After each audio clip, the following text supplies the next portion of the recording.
So, oh, I did want to share with you my cards today. I'm working with the Halloween Tarot deck.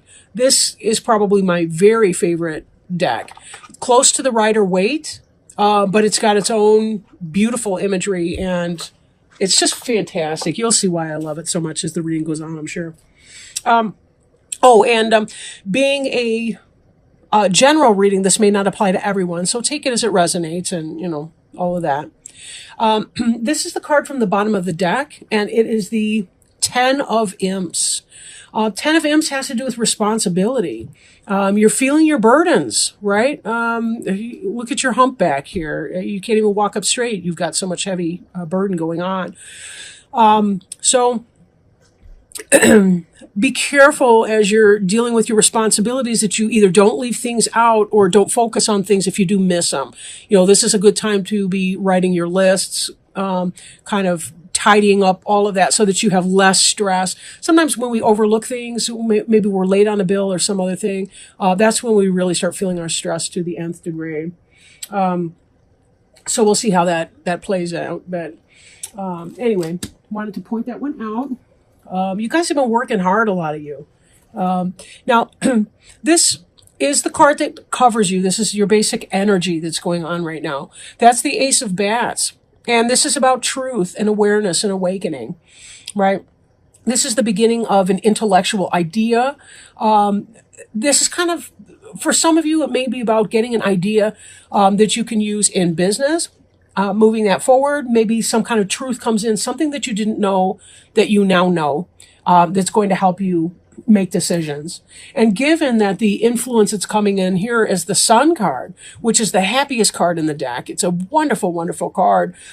Whatever this truth is that came in for you is illuminating something for you. It's making you feel very, very happy about it.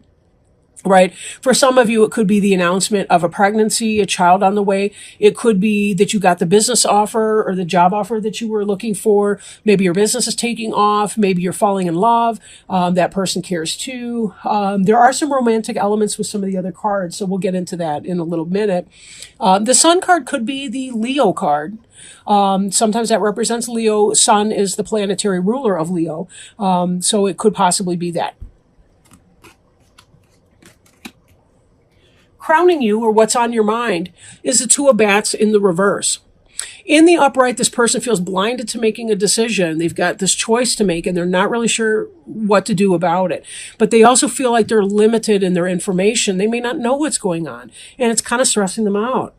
In the reverse, this is about making a decision. Making a decision. And for so many of you, that's exactly what you want to do when you feel conflicted. Geminis are awesome. I love Geminis. But they do, I shouldn't say but, I love Geminis, and they have a tendency to want two opposite things at the same time. And that just doesn't often work at this level of existence, right? There are certain things that just, you can't be a little pregnant. Can I say that? You either are or you aren't, yeah,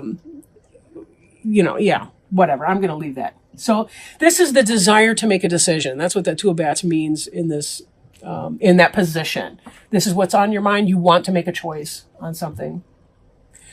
Excuse me. Post-nasal drip, whatever. What can you do? Knight of Ghosts. This is the basis of the matter. It's some kind of a love message coming in. It's a love letter. You love this, right? Somebody is offering you something tangible. This parchment paper, there's something written on that. It's positive. It's love. This is the suit of water.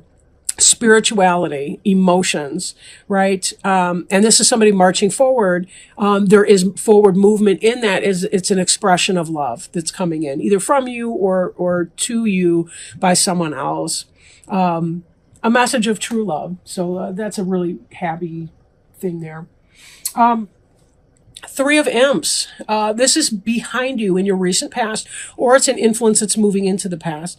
This card is about waiting for your ships to come in.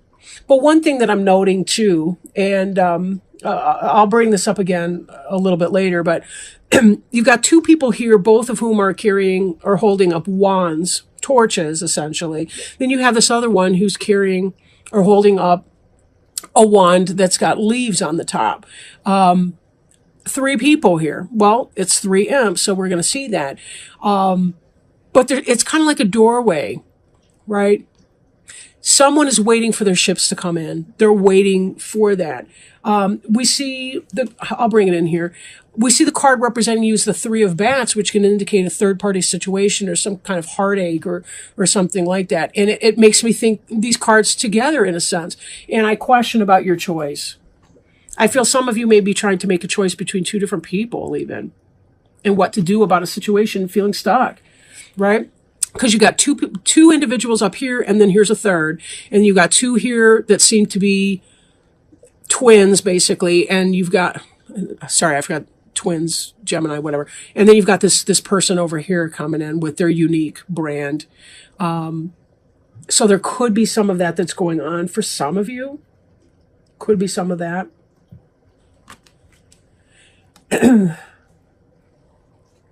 Now, this is in the future. So we move from the Three of Imps energy to the Sun and the Ace of Bats. This information, this knowledge, something that's come in or been communicated or something sparking you up.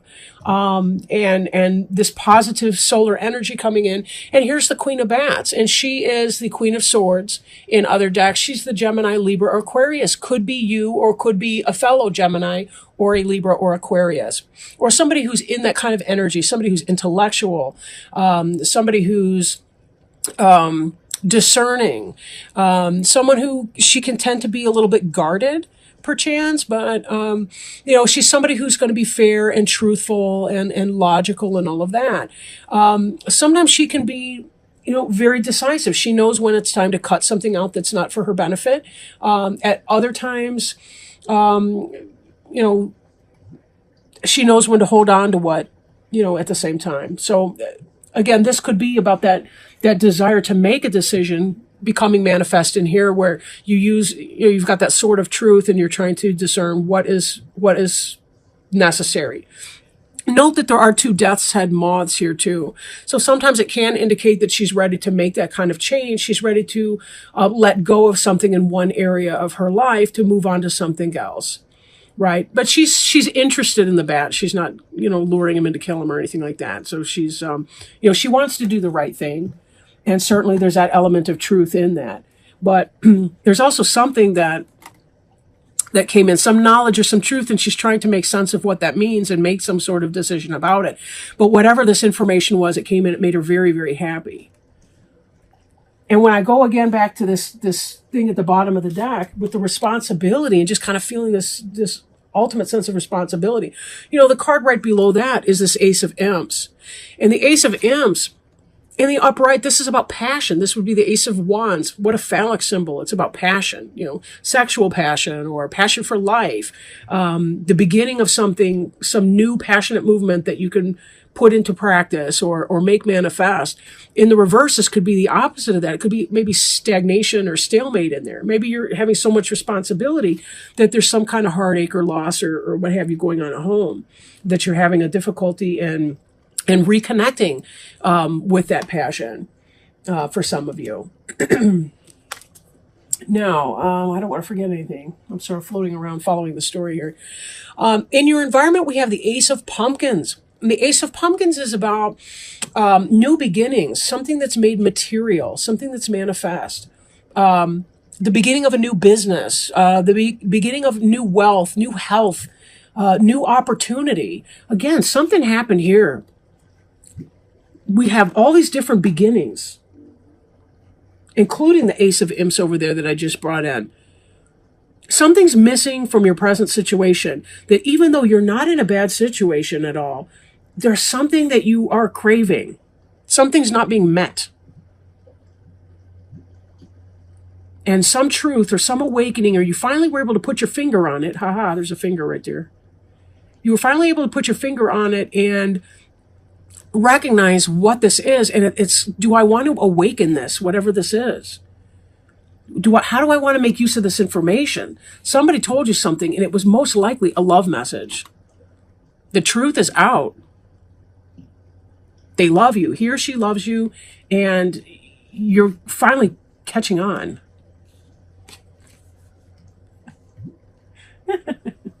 I have to laugh at myself sometimes. I'm nuts. Don't worry about it. Nobody will get hurt. Anyway, hopes and fears card. We have the Justice in reverse. Now, Justice could be your Libra, right? Possibly involvement. Maybe you're involved with a Libra, something like that. Maybe the Libra is stepping out. Maybe that's what this third party situation is. Maybe that's the reason for the lack of passion in the relationship. They've been taking it someplace else. Maybe you've been too busy at work, something like that. But because this is in the position of fear, it could be that you are afraid of being misjudged or being called to justice if you step out or do something wrong.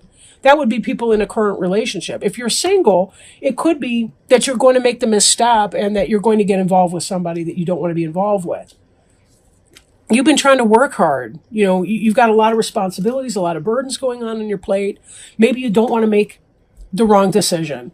Maybe if you're thinking about getting together with a Gemini, Libra, Aquarius person, you're afraid that he or she may not have your best interests. And you're afraid of that for some reason.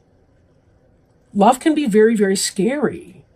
You know, no lie. It can be very scary because we have to let go with people or it's just not going to work out anyway. You can't hold your heart in a tiny little cage and think that, you know, people are going to stick around for that. People want to